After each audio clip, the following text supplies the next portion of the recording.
Olá, minhas amigas e meus amigos. Eu sou o teólogo Cianuco Monteiro e você está acompanhando a série Os Heróis da Fé. Siga a nossa página do Facebook e se inscreva no nosso canal no YouTube. Bem, hoje nós vamos falar sobre a vida e obra de Martinho Lutero.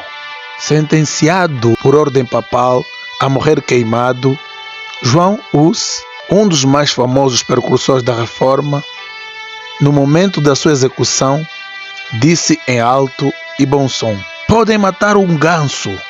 Na sua língua Hus é ganso, mas daqui a 100 anos surgirá o cisne que não poderão queimar. 100 anos após ditas estas palavras, isto é, a 10 de novembro de 1883, em Elsben, na Saxônia, nascia Martinho Lutero. Martinho Lutero foi um monge e teólogo nascido em Elsben, Alemanha, em 10 de novembro de 1483 e falecido em 18 de fevereiro de 1546 na mesma cidade. Foi o responsável pelo início do movimento da Reforma Protestante no século XVI. Filho dos camponeses Hans Luther e Margaret Ziegler, Martinho Lutero, em alemão Martin Luther, recebeu uma educação rígida e centrada nos preceitos católicos. Como seu pai desejava que ele fosse advogado, entrou na Universidade de Erfurt para estudar leis. Lutero teve um preparo religioso com base na piedade simples da família alemã da Idade Média, misturando realismo e superstições características da era medieval. Na sua infância, foi profundamente religioso, mas sem exageros, revelando a alegria de viver. O grande desejo do pai era vê-lo formado em direito e, para tanto, com a idade de apenas 18 anos, ingressou na mais famosa universidade da Alemanha, em Erfurt. Levou 4 anos de estudos preliminares. Durante esse tempo, destacou-se como um moço estudioso, orador capaz, hábil polemista, amante de música e admirado pelos colegas. Apesar de ser um homem de fé, a vocação para a vida religiosa veio por acaso. Um dia, em 1505, ao voltar da casa de seus pais, uma grande tempestade o alcançou no meio do caminho e Lutero foi quase atingido por um raio.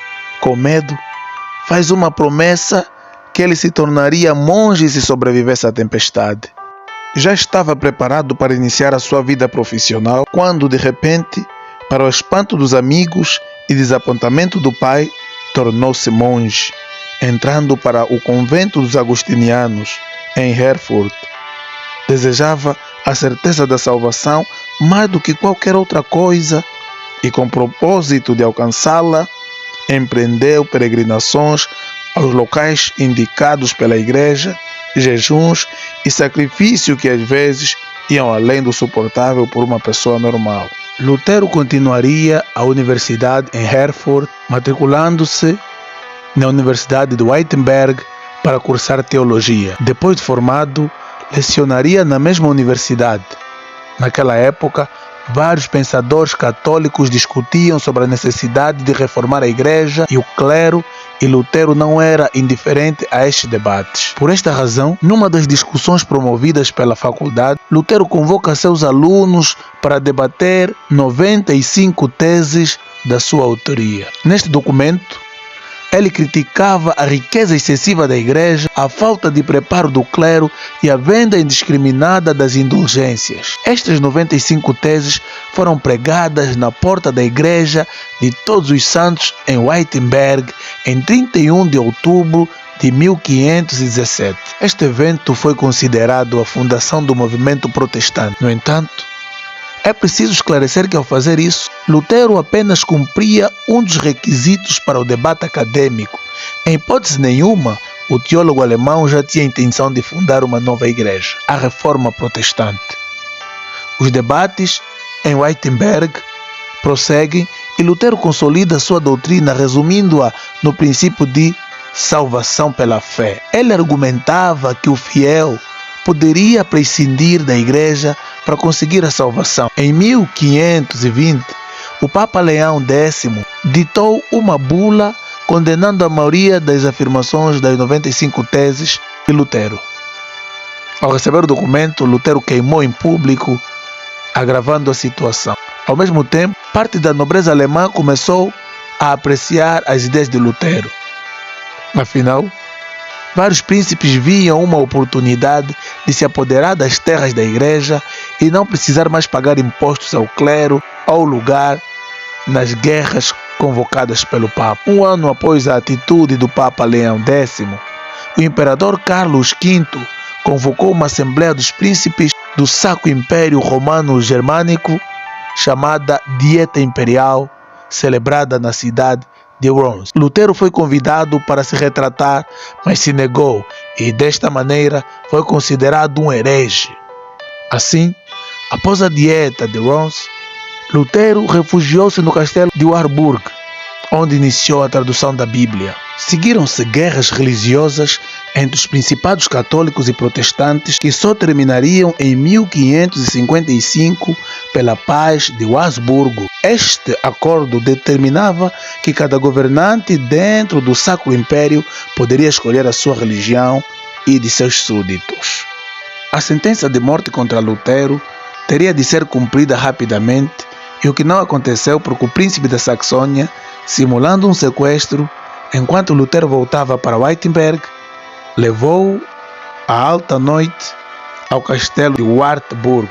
No castelo, Lutero passou muitos meses disfarçado. Tomou como nome Cavaleiro Jorge e o mundo o considerava morto.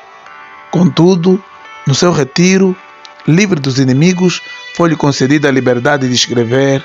O mundo logo soube pela grande quantidade de literatura que essa obra saíra da sua pena e que Lutero ainda vivia. Profundo conhecedor do grego e do hebraico, traduziu o Novo Testamento para a língua do seu povo em apenas 3 meses.